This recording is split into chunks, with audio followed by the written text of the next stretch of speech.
Ja eile,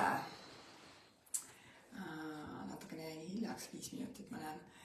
Tere kõigile, et eile oli siis meil selline väga võimas jagamine õhtul sabotööride teemal webinaril, kus ma siis rääkisin sellest meie mustritest, nagu ülipõnev teema ja sellest siis, et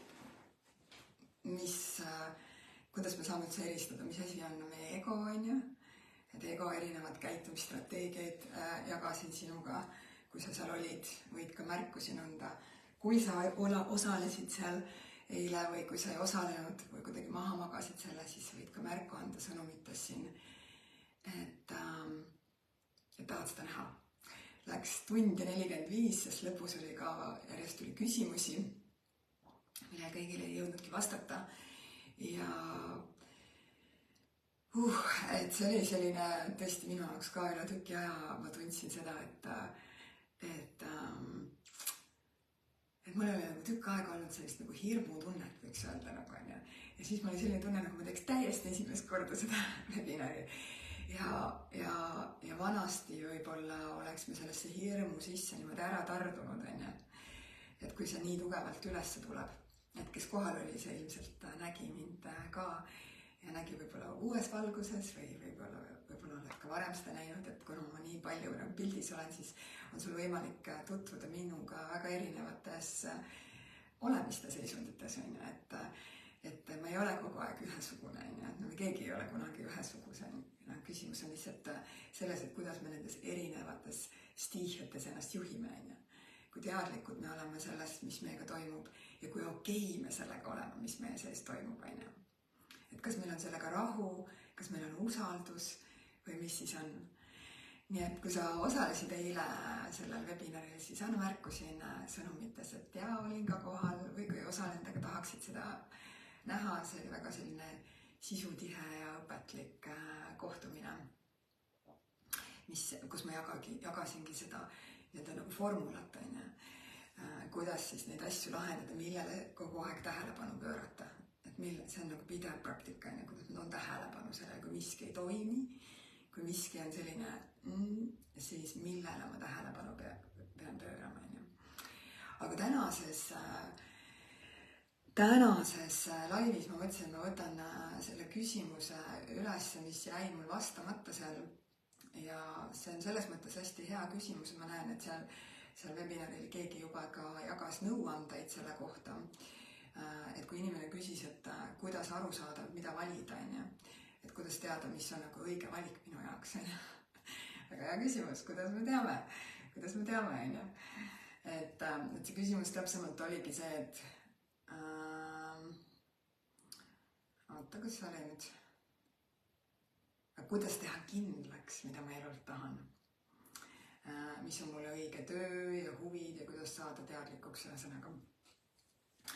Et selles mõttes hästi huvitav koht on ju, et kui me võime olla pikalt elada siin selles kehastuses on ju, ja mitte olla tegelikult selge.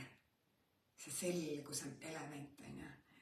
Ja see ebaselgus võib olla nagu selline kandev jõud meie elus on ju, ja luua tegelikult väga palju rahulolematust ja rahutust ja sellist nagu mitte maandatud olekut on ju, sest meil ei ole justkui kuhugile maanduda on ju. Me oleme justkui nagu ei kellegi maal on ju, sest me ei ole selged. Me ei ole selged selles, me ei ole ankurdunud selles, kes ma olen. Ja kui ma ei ole ankurdunud selles, kes ma olen, siis ma ekslen ringi ja otsin neid selliseid väliseid kinnitajaid, mis ütlevad mulle, kuule, et sinuga on hästi või sinuga ei ole hästi või sa peaksid tegema seda või peaksid tegema teist.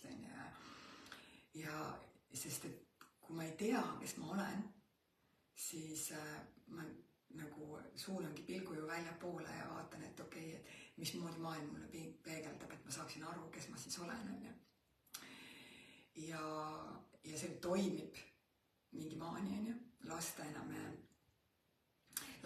ei mõtle selle peale, et kes ma olen, vaid me tõesti võtamegi maailmast kõik seda infot vastu ja nii-öelda kujundame siis seda arusaama iseendast ja maailmast läbi selle välise maailma kogemuse, võtame seda infot oma vanematelt ja nüüd sõltub siis sellest vanematelt ja siis ka võib-olla sõpradelt ja koolist ja igalt poolt erinevatest kohtadest aga point on selles, et kui me suureks ei kasva ja see, et kui me 18 saame, siis teadagi see ei tähenda seda, et me oleksime täiskasvanuks saanud, me võime 30 ka saada või 40 või 50, aga see ei tähenda veel seda, et me päriselt täiskasvanud oleme.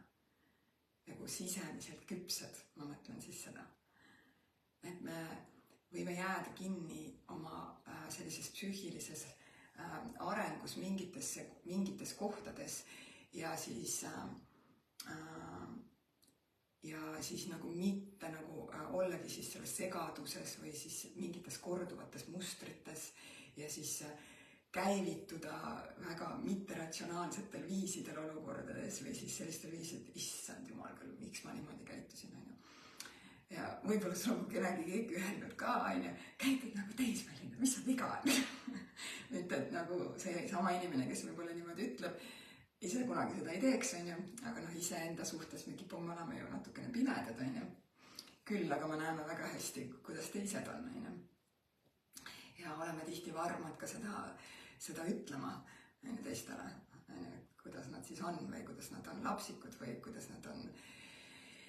Ja kui me saame ja ma olen täheldanud seda ka, et kui me vanemaks muutume, nagu sellistes väga küpses heas inimeste puhul, kellega mul on olnud au nagu lähedalt suheldes, ma näen, et need kohad, mis on jäänud lahendamata, need väikese lapse vajadused võimenduvad selles mõttes. Mida vanemaks ma saan, seda tugevamalt need teemad minu sees aktiveeruvad, kui nad ei ole mu jaoks lahenenud, kui ma ei ole nendega jõudnud mingisugusesse rahu kohta.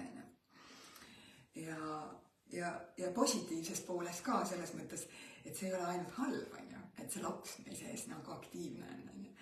Et tegelikult ma arvan, et see on nagu me liigume sellest lapsepõlvest välja, kes siis varem, kes siis hiljem sellesse küpsuse kohta ja kui see küpsus on tekkinud, siis saab see eluterve laps ka meie seest nagu rohkem ruumi ja mida vanemaks saame, muutume ka võib-olla mängulisemaks tänu sellele ja vabamaks ja uudishimu ei pruugi üldse kuhugile kaduda, vaid vastupidi, et see võib võimenduda. Ja kui meil on see sisemine laps nagu ei ole saanud rahu mingite teemadega, on endiselt kuidagi traumeeritud või selles kohas, et tal on midagi puudu või et ta ei ole armastatud või siis ka need varjukohad hakkavad nagu võimenduma meis. Ja tihti inimesed jõuavad ju keskea kriisi tegelikult sellepärast, mis see küsimus siin oli, et kuidas ma teen kindlaks, mida ma elult tahan ja mis on mulle õige töö ja huvid ja et kuidas saada teadlikuks. Et see on see koht, kuhu tihti inimesed jõuavad kuskil, kes varem, kes hiljem, seal ei ole kindlat nagu aega, aga kuskil 35-ndast hakkab mingisugune asi sees kruttima, et kui sa ei ole varasemalt endaga nagu teadlikult tööd teinud, siis midagi hakkab kruttima ja see võib kruttida seal 40-ndate, kellel hakkab hiljem 40-ndate alguses või 40-ndates tekivad need kriisikohad ja siis see sisemine laps tegelikult aktiveerub. Ehk siis tegelikult elu ja su hing võib, kui nii-öelda kutsub sind välja endasse vaatama ja endale lähemale tulema tegelikult. Et kui me oleme terve elu tatsanud selles vaimus, et me püüame olla, meeldida, me püüame kuidagi sobituda sellesse ühiskonda ja järgida mingisuguseid norme.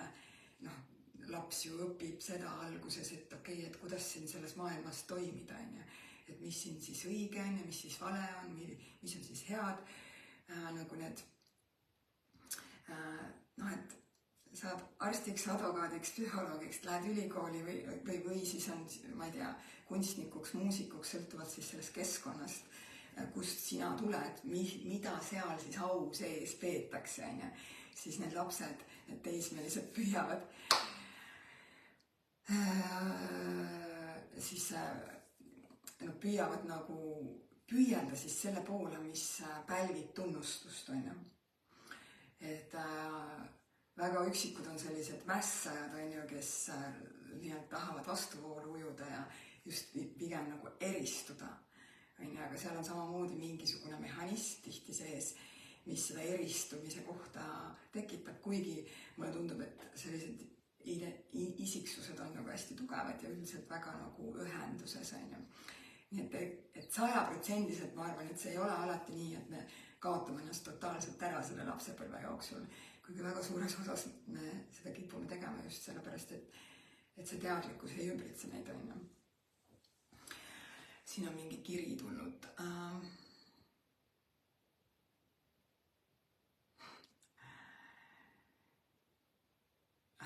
Aitäh sulle selle hinnangu eest.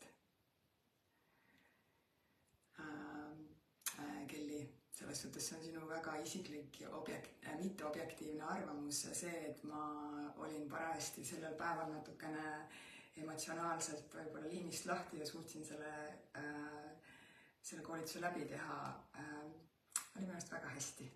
Aga aitäh sulle. Et jaa, vaata kui huvitav, on ju. Et kui keegi annab sulle sellise hinnangu, on ju, et mida sa siis tunned, on ju. Et võtab selle momendi, et kirjutab hästi pikalt ja põhjalikult mulle siia, mida ta arvab sellest siis, mida ma seal webinaril tegin. Selle asemel, et märgata siis seda väärtust, mida ta sealt sai, on ju. Aitäh sulle selle eest.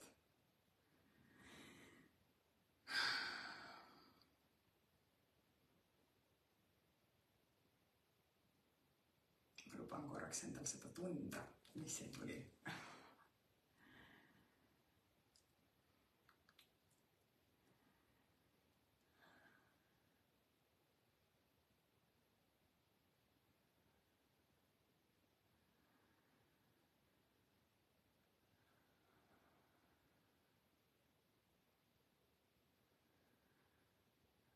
Siin ei pea olla mitte ühtegi mõtet.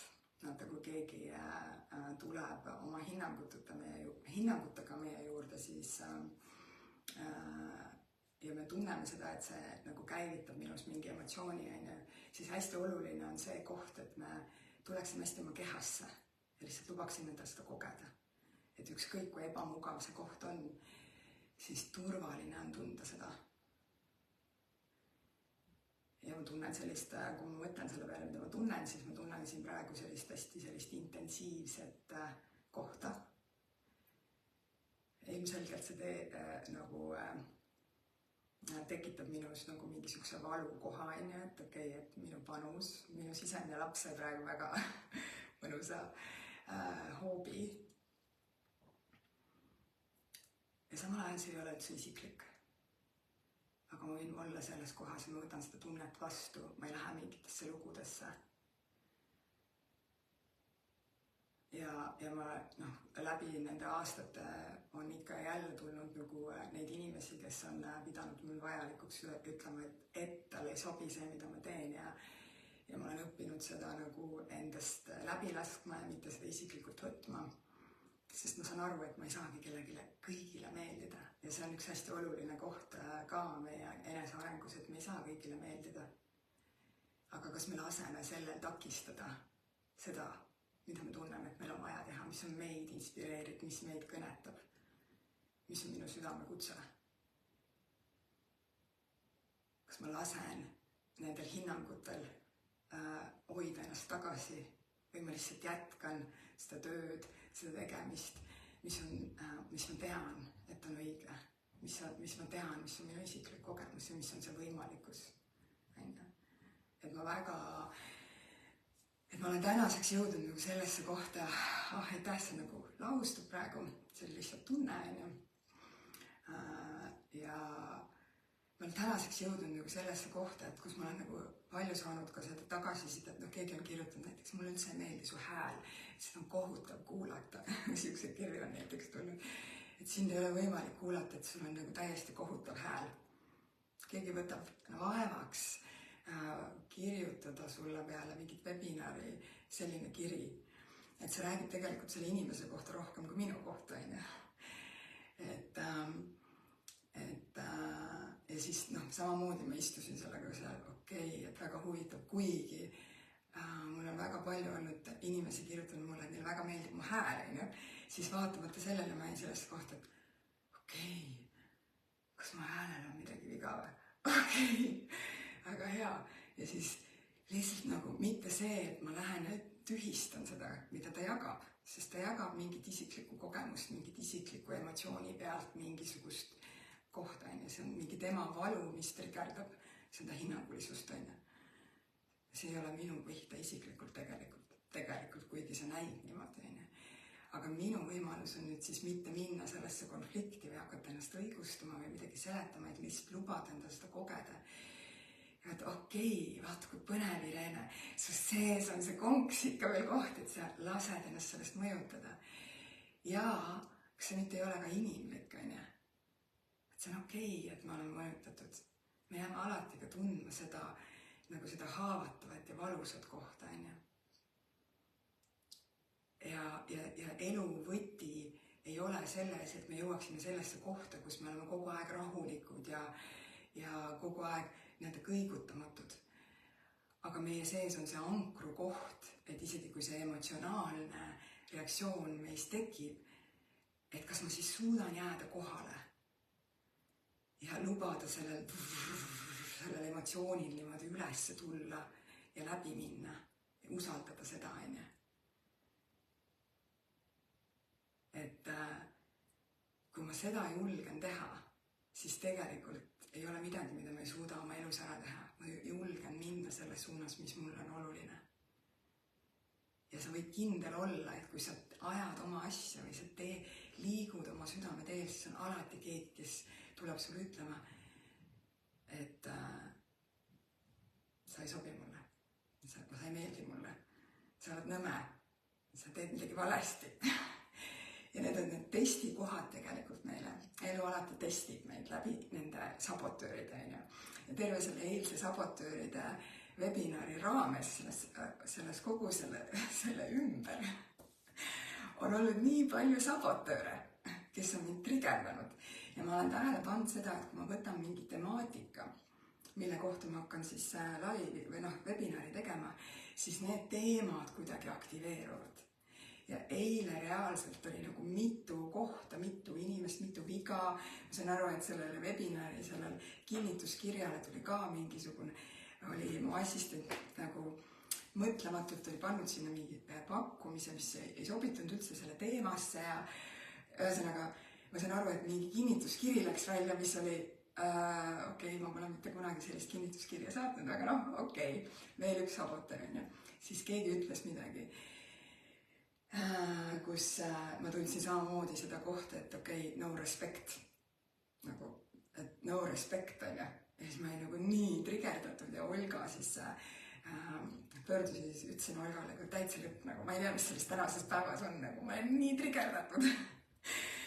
Ja siis ta tõi mu tähelepanu kehasse ja ütles, et kuidas see sind tundma paneb, et kõik läheb nagu valesti. Ja siis läksin oma sisse ja tundsin nagu, et sees on nagu selline tühi ruum, aga siis näos tundsin, et nagu mingid tõmblused või mingisugune selline nagu mingisugune siukene nagu tahaks naeratada, aga see ei olnud naeratuse tunne. Ja siis ma olin ärsk korra, et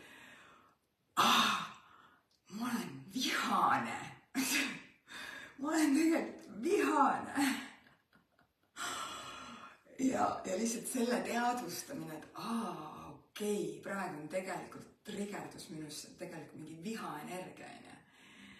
Ja viha iseenesest on hästi puhas energia, kui me ei pane sinna mingid mõtteid ja lugu, mis siis muudab selle selliseks nagu negatiivseks ja valeks või nagu negatiivseks, ma ütleks, mitte valeks, vaid mis tõmbab meid siis selle viha rappa, et kus meil tekib mingi lugu, mingi vihane lugu.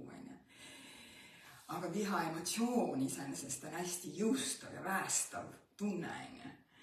Ja siis ma tundsin seda viha, kui ma olin autoroolis parajasti, siis ma sain aru, et siin ma ei saa nagu lõpuni tunda, siis Olga ütles, et lepi oma kehaga kokku, et sa tunned seda siis hiljem kusagil.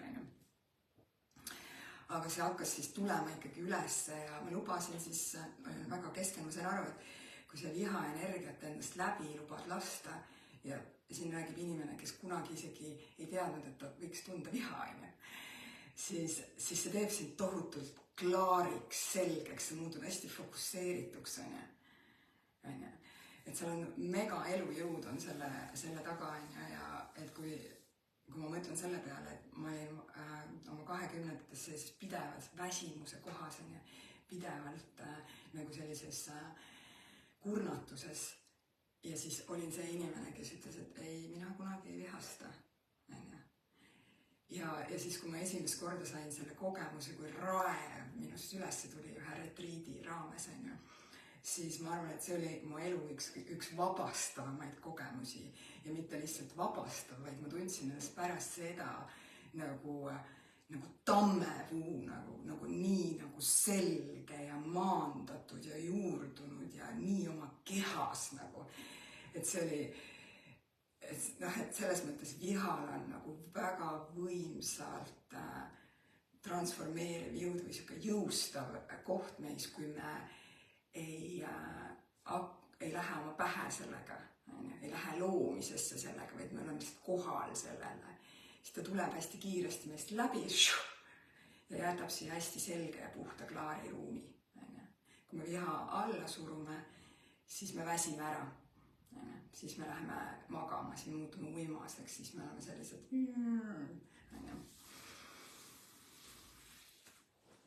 aitäh.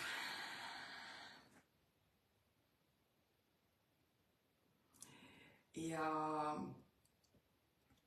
ühesõnaga, siis see koht oli, et see triggeri koht tuli eile üles, ja siis, aga kuna see nagu endiselt kuidagimoodi protsessis minu sees, siis olin ma õhtul ka nagu mingis sellises väga intensiivses kohas enda jagamises. Ja lihtsalt see tänane hommik selle webinariga seoses taaskord siukene hea nagu koht minu jaoks. Ja just mõtlesin selle peale, et ei tea, kas teeks ikkagi järgmine nädal ühe webinari veel nendest lugudest, mida me endale räägime, millesse me ennast aheldame.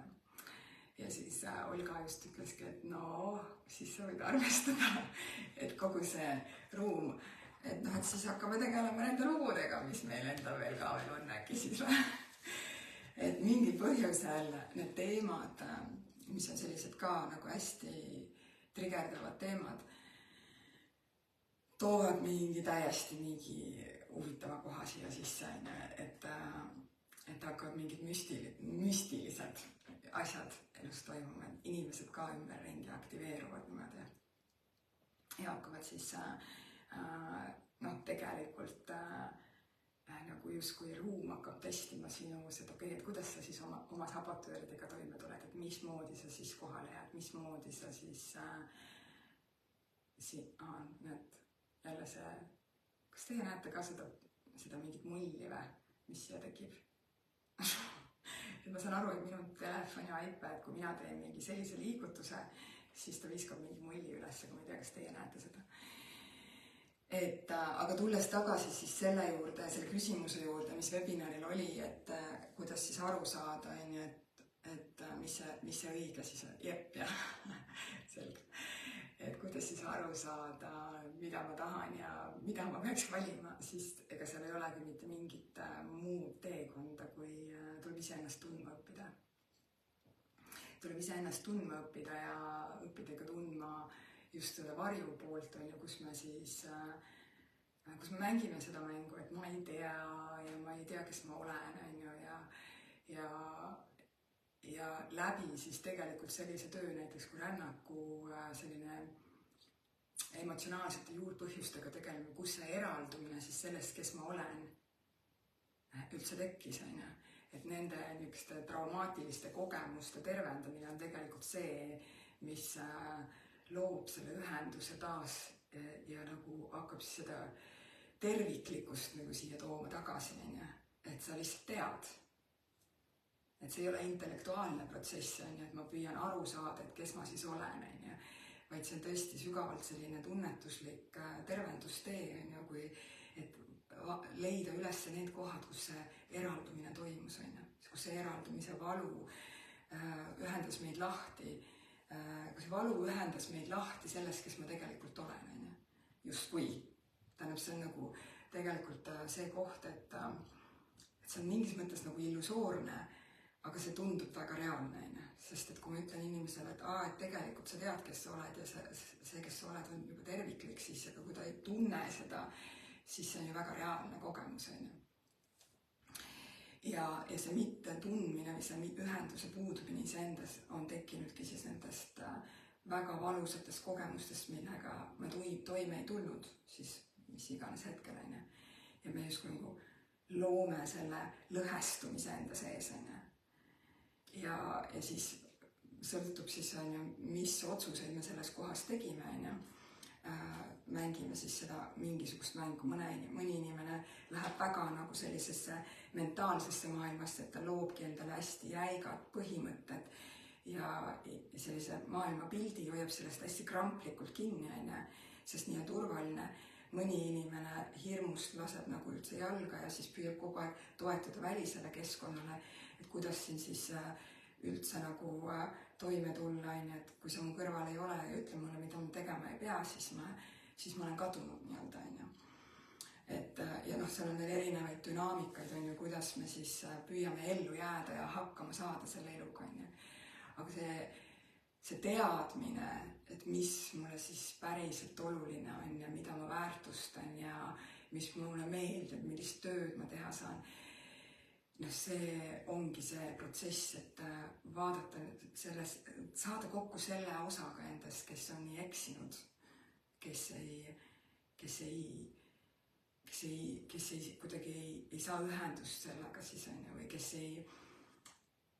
otsib seda väljaspoolt, seda lahendust, ja see on sisemine laps, tegelikult, kes seda kogeb, sest muidu sa võiksid olla lihtsalt uudishimulik, et aga äkki siin ei olegi mingit kindlat asja, äkki ma pean lihtsalt järgnema sellele, mis mulle meeldib, ja siis avastama, mida see minu jaoks loob, et vastates siis sellele küsimusele, et see on teekond iseenda tundmaõppimisele ja nende valukohtade tundmaõppimisele ja nende vabastamisele ja läbi sellise kihi enda avamise saab meile ka selgeks, mis mind tõeliselt tegelikult inspireerib ja mis mulle meeldib ja mida ma teha tahan ja mis on mu huvid rohkem ja rohkem ja rohkem, et see on selle võti. Aga siis tänaseks vaatame, kas siin on midagi veel. Kui teise kriitika mind trigerdab, siis ta ütleb kõva häälega välja minu enda alateadliku usku, mida ma ise ei taha endale tunnistada. Jaa, aga see on minu jaoks, ma eile enne seda webinari juba, ma sain sellest aru, et okei, et see trigger, mis minu sees käivitunud oli, et üks rännakupraktik aitas mul seda triggeri kohta siis vaadata ja siis ma jõudsin sellesse kohta, et siin on ikka veel kusagil üks hea tüdruk, kes tahab olla heaks kiidetud. Ja et kui tema emme teda heaks ei kiida, siis ta tunneb ennast hullult halvasti, sellepärast siis tähendab, et ta on midagi viga. Ehk siis see triggeri koht on see hea tüdruku sündroom, mis on siin tervenemas läbi nende kogemuste, läbi nende käivituste ja ikkagi kohale jäämine, ikkagi oma asja tegemine. Et ma ei tõmbu tagasi sellest, et ma ikkagi jätkan. Aga mitte ei sõida ka üle sellest, et ma seda tunnen. Täielikult võtan vastu seda oma kogemust. Ja teadustan, okei, see tüdruk siin on tervenemise protsessis, järk-järgult tervenemise protsessis, teekond. Ja kui see trigger siin üleval ja ma näen, et see on okei, et siin on ikka see koht, et miks sa ei näe, kui tubli ma olen. See pisikene tüdruk, kes püüdis nii väga kõike teha, et oma ema heakskiitu saada. ja siis need eilsed sündmused lihtsalt tõid selle veel nähtavale siin, on ju. Ja see juba lihtsalt selle teadvustamine, see, et okei. Ja läbi selle, et kui ma teadvustan seda, et mida see sisemine laps vajab, saan ma endale pakkuda siis seda toetust ja neid ressursse, mida ma siis sellel hetkel vajan, on ju. Ja jõuda siis tagasi sellisesse keskme kohta, on ju. Et minu jaoks, kui sellised triggerid tulevad järjest ka veel, siis see on tegelikult märk minu jaoks, et okei, midagi väga sügavat on siin tervenemas. Midagi tahab kusagilt tulla veel ülesse, mida ma seni ei ole veel puudutanud. Ja iga selline vajutus on tegelikult õnnistus mulle. Ja loogiline ka, et enne rännakuseminare või enne selliseid väga sügavaid teekondasid see, kes neid asju läbi viib, ega siis mina ei ole ju puutumata nendest asjadest. Mina olen samamoodi läbi tegemas seda protsessi. Ma ei ole lihtsalt seda tehnikat sulle edasi andmas, ma ise samamoodi ju teen neid protsesse enne seminari ja tulevad mingid teemad üles, millele ma saan otsa vaadata, mida ma saan vabastada, on ju.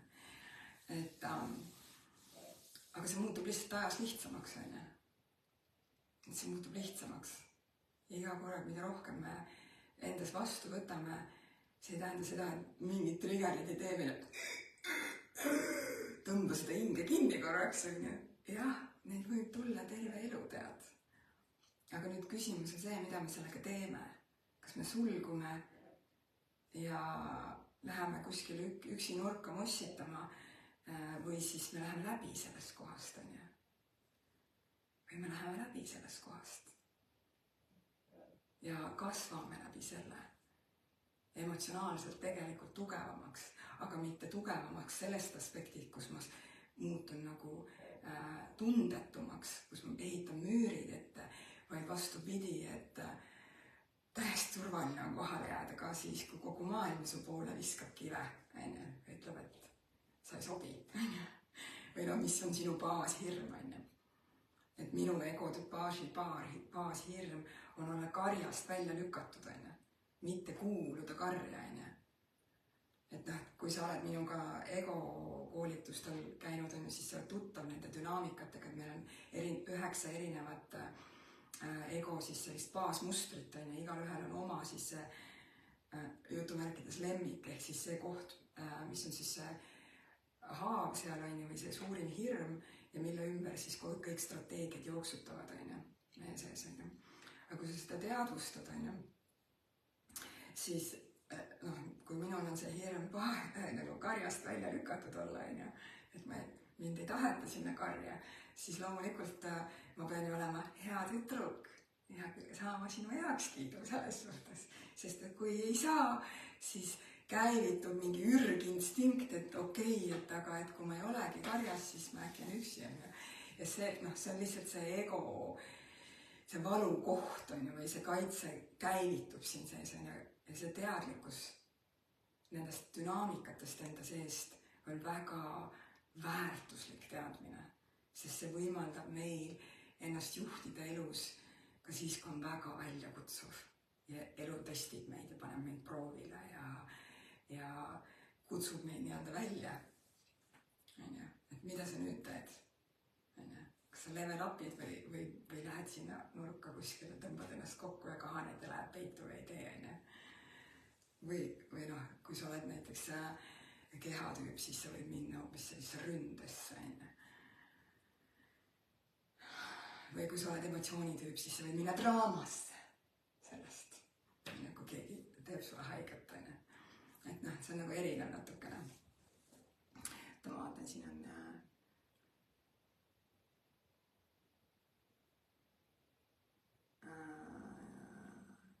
jah, ma olen ka selles suhtes miks sinuga nõus, et see ei ole standardne.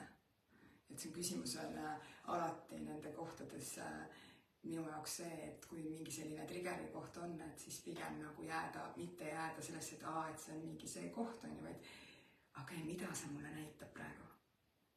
Sest see, mida see mulle näitab, võib olla noh, et see ei ole mingi kontseptsioon, on ju, või mingi see koht, on ju, vaid see on jääda hästi avatuks ja uudishimulikuks, okei, mida see mulle näitab praegu.